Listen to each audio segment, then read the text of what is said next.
Hey guys, sorry I haven't made a video in a while. On my last video, I had told you guys we bought the Verizon Jetpack and we bought 10 gigs, which was $90. The whole getup was about $160 total, and we thought 10 gigs would have lasted us a while, but it lasted us 3 days.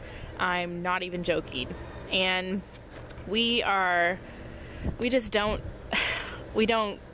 aren't into like the computer stuff so much, so we didn't know how far it would go, and we kind of just used it as if we had regular internet and didn't really have to monitor it. And like on day 3 we're like, oh yeah, we messed up pretty bad. So we had to wait a while till we could actually afford to buy more internet, but since the 10 gigs clearly wasn't working for our needs, and just so you know, to upload a YouTube video, that's what took a majority of the gigs that we had.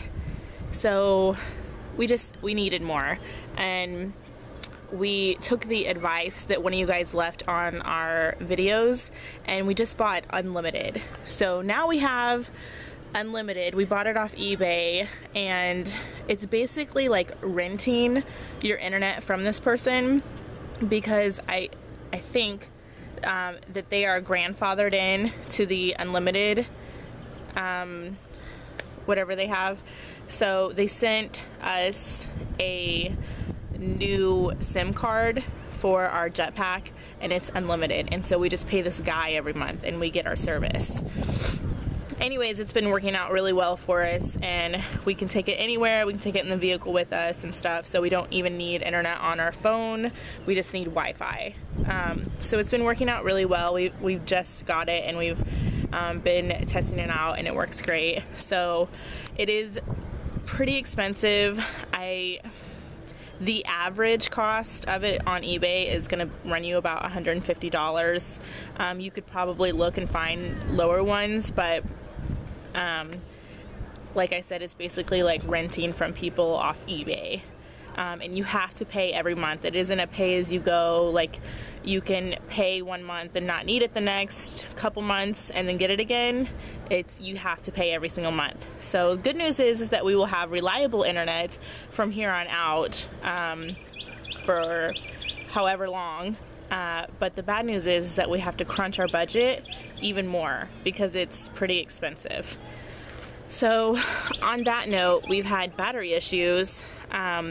Something on our breaker box has been humming, and it's the very last two like main switches that go all throughout our RV, and they started humming, and then they got really loud, and so we had turned off each breaker and realized it was one of the main breakers.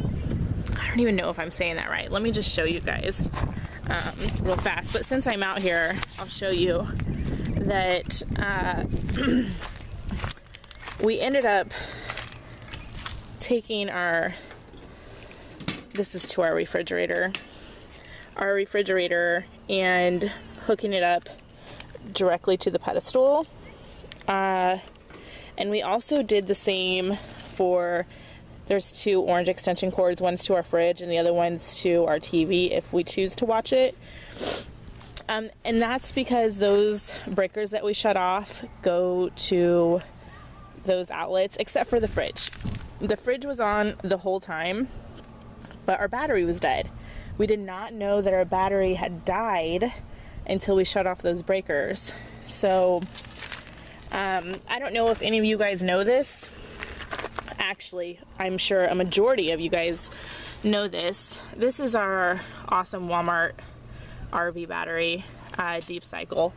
But you have to check these things like monthly. Their water level, you have to, there's a little cap on here that you pop open, and you have to check the water level, and you have to use only distilled water. Don't stick your finger in there because there's battery acid mixed in there, and clearly that's dangerous.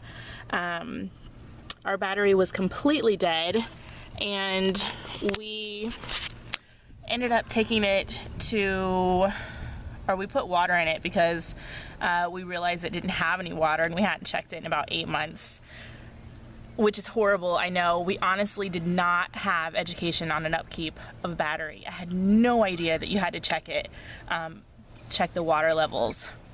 So we put water in it and then left it for a day and turned the breakers back on to see if it would charge, and it didn't. So I took it into Walmart.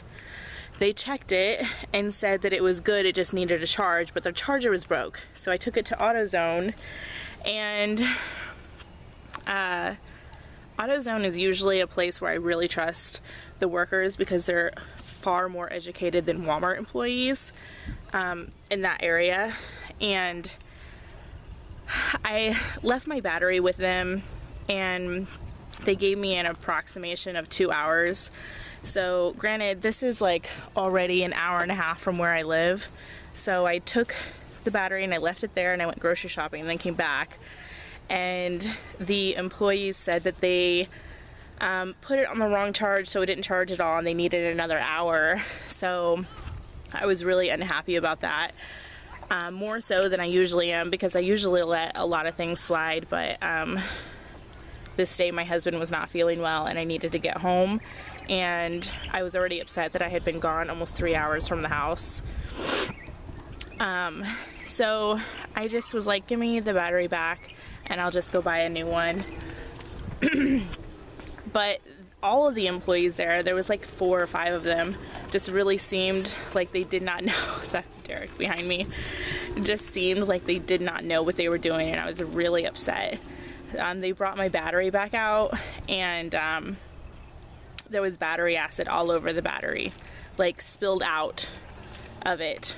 And they were like, hey, just be careful because there's battery acid and it spilled out of your battery. And I was like, how the heck does that happen? And they were just like, I don't know, it just came out. Like, this is not something I expect from AutoZone, but that's one AutoZone I will never return to because it was a horrible experience and very uneducated people that are working there. So, you want to say hi? He's working courtesy tonight. Too dark. Do you have anything to say about the battery experience of not having one for like a week and a half? Well, you need one. And yeah, you need one. So we didn't have a battery for about a week and a half, and we just didn't even know to check it. But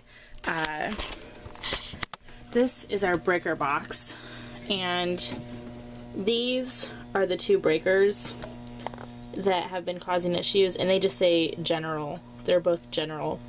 But there's a light humming now. I don't know if you can hear that, but it gets really loud when we keep it on. So we're not quite sure if this whole thing needs replaced or just these 2. And actually, to be specific, this is the one that makes the noise. See, it's fine. That, what you just saw, was something else that we learned. When we shut off those breakers, the lights everywhere started to get a lot dimmer very quickly.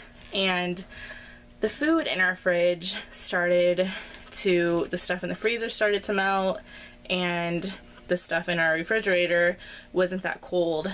I don't know, we just weren't thinking, but actually it's starting to get loud right now. But an RV refrigerator has to be always connected to a 12 volt, even if you were connected to a pedestal, because I have no idea why. I honestly don't. It just always needs to be connected to a battery. So even if we have a full hookup, if we don't have a battery, it completely affects our RV. So after we started noticing things in the fridge, we thought it was because of the breakers, so we switched out the plug to the pedestal, which you saw outside, and that didn't make an effort.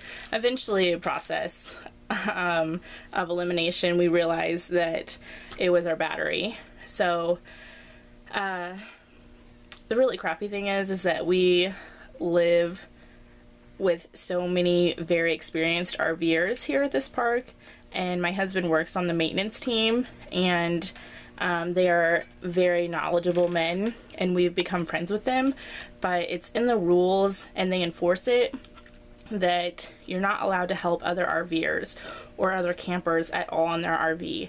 So we can't even ask them for advice. I guess we can ask them for advice and they could give it to us, but they're not allowed to actually help us on our RV at all, because it's just against the rules here. It's the freaking dumbest thing ever.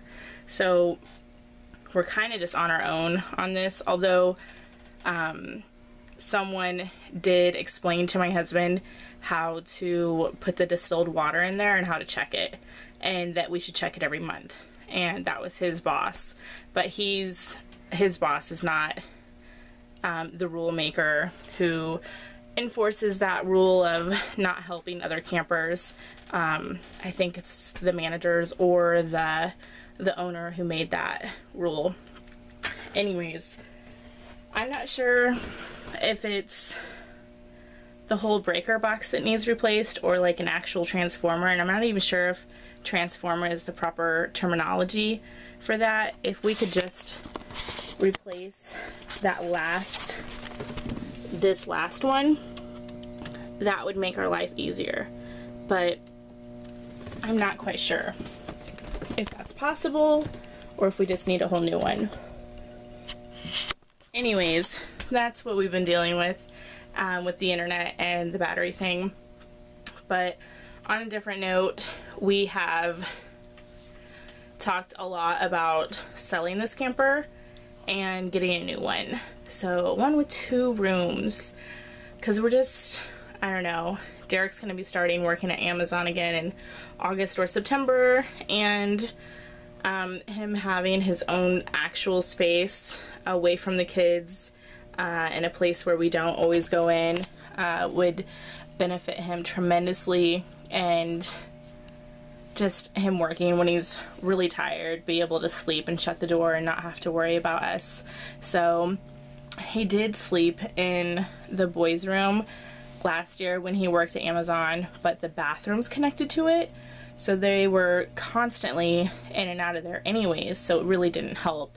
And plus they were just so loud, and they couldn't really play like they play in their bedroom out here when he was sleeping. So I don't know, we definitely have talked a lot about buying a new camper, but we're not sure when. There's definitely some here in the $6,000 or $7,000 range that have 2 rooms that are fifth wheels here in Houston. We just don't have $6,000 or $7,000, so we may just have to hold off on it until he works at Amazon again, and we just save money from Amazon. But yeah, we finally found a place to stay, and when we go back to Illinois, the campground is a KOA, and they were pretty much cool with us up until we mentioned our camper, because they asked about what our camper was. So we told them, and they asked what year it was, and we told them, and they didn't respond to our email for about 2 weeks. And I finally sent them an email and was asking them if it was still okay, and they wrote back that our camper was a bit old, and actually they were a bit more blunt than that. Your camper is really old. Is it even in good shape? Is pretty much what they said. So I was a bit flabbergasted, because I just get really annoyed when campgrounds expect everyone to be on the same level as everyone else, especially financially, and have a nice camper, a really nice newer camper, and they like theirs to be in the last 10 years. So ours is like a 80, 87, 88, I can't remember. So I sent them a picture and they said the picture was not good enough. It was just an old picture that I have when we first bought it. It's the same one that I have as my picture on my YouTube channel of us, but bigger. I sent them a bigger one and they said they couldn't see the camper, but we had a nice truck. So I don't know. Anyways, that eventually got worked out, and I think that what they're gonna end up doing is just putting us in the back of their campground so people just can't see us whenever they first pull in. Whatever, as long as we have a place to stay, and we're working 2 days out of the week for the site, so is what it is. We just need a place to stay, and we'll just be there about a month, and then we're off to God knows where, because we really just don't know what we're doing after that exactly. So that's where we're at, and that is my update.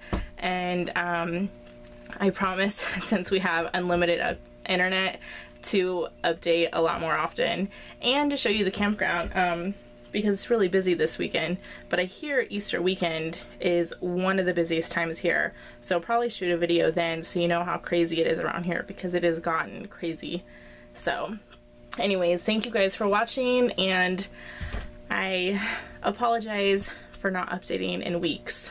So I will talk to you later, guys. Bye.